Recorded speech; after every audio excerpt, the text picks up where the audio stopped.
a short solo on Giant Steps by John Coltrane. In this video, I'm going to give you some strategies to work through these difficult chord changes when improvising.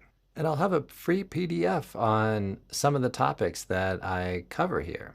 If you do enjoy this video, please like and subscribe. Okay, well, let's get started. Here we're using pentatonics to work through the changes. There are other approaches, but this is what we're going to focus on today. Let's start with something that we're probably all pretty familiar with, which is the A minor pentatonic scale. I'll play one octave scale here. And then we'll play the whole range in this position 5.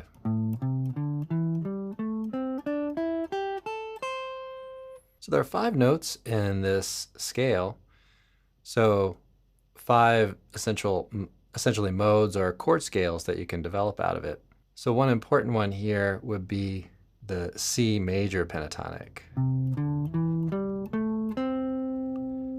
So essentially you have to orientate your ear towards the C major, and what we can do is play a C major 7 for our reference, and then work through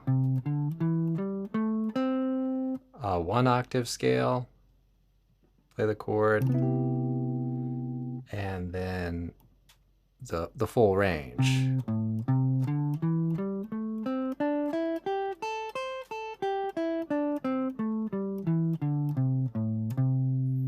And then return to the root note and start with the root note so that your ear is more focused on that sound. So now we have the minor pentatonic, which we can use for 2 chords in this progression. We have the major pentatonic, which we can use for 1 chords in this progression. Now let's really talk about what the magic is on getting these 5 ones that happen so quickly. There's 2 beats, and then we're going from 5 to 1 chord for another 2 beats, and quickly shifting between these 3 key centers of B major, G major, and E flat major. So let's talk about the minor 6 pentatonic.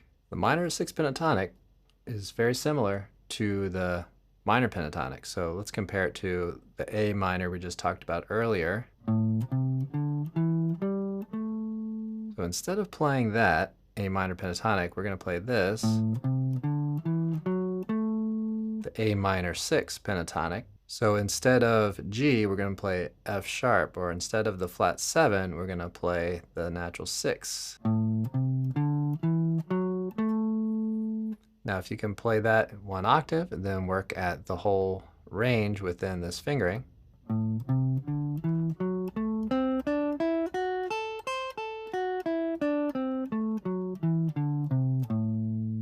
and back. So now what we want to consider is the mode. So there will be 5 modes of that particular scale, or chord scales you might say. And so we're going to work on this same note collection, but from D. Play in 1 octave and give yourself a reference like a simple D7 chord. Play 1 octave and then work at the full note collection within the range of your position. If you prefer this D7, that's fine too. Again, start from the root. And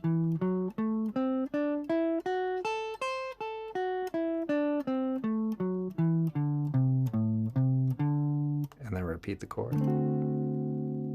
It's very important that your ear hears within context of harmony. So there we have it. We have the minor pentatonic, the relative major pentatonic, and then we're going to use the dominant pentatonic, which is a mode of the minor 6 pentatonic. So the minor 6 pentatonic or the dominant pentatonic is probably the type of note collection or scale that folks are least familiar with. So work at absorbing that and getting that going. The next step on this tune would be to apply these to the chords and the shifts in the key. So kind of the magic of the dominant pentatonic to the major pentatonic is that you're going to outline these changes with these 5-note collections, narrowing it down from 7 so that you outline the changes. So let's say we have G major pentatonic. We may just pick 4 out of the 5 notes. And then we can play the dominant pentatonic on the D. Okay, major pentatonic on the G. Dominant pentatonic on the B flat. And then the major pentatonic on the E flat, for example. And then when we have a 2-5 back to the G, then we can play A minor pentatonic, D pentatonic, G major pentatonic. And in this way, we're outlining the changes to the tune. So let's sum up a few things that we want to have to practice in order to improvise fluently over the changes to giant steps with this pentatonic approach.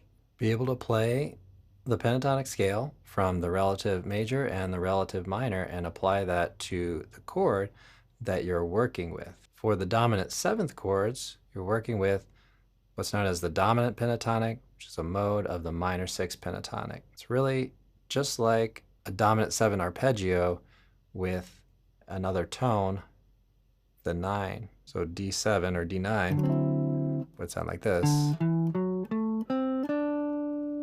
And then when you practice this work, select 4 of the 5 notes from the pentatonic scale, because that's probably all you're going to have time to play. And then choose notes that may connect by a whole step or a half step from your last note of the previous. Or in some cases, you may even be able to repeat the note that you're on. So B, D7, for example. As you're going from the D7 to the G major, you might go to 3rd of the G. Might go to the 5th of the B flat. Maybe go to the 5th of the E flat. Connect your lines so they sound smooth. Now you might say, well, the B has a major 7 in it and the pentatonic doesn't have a major 7 in it. Part of that is really a fairly deliberate thing because the major 7 feels like a leading tone going into the root note. So we're actually playing a more consonant and neutral tone by using the 6th.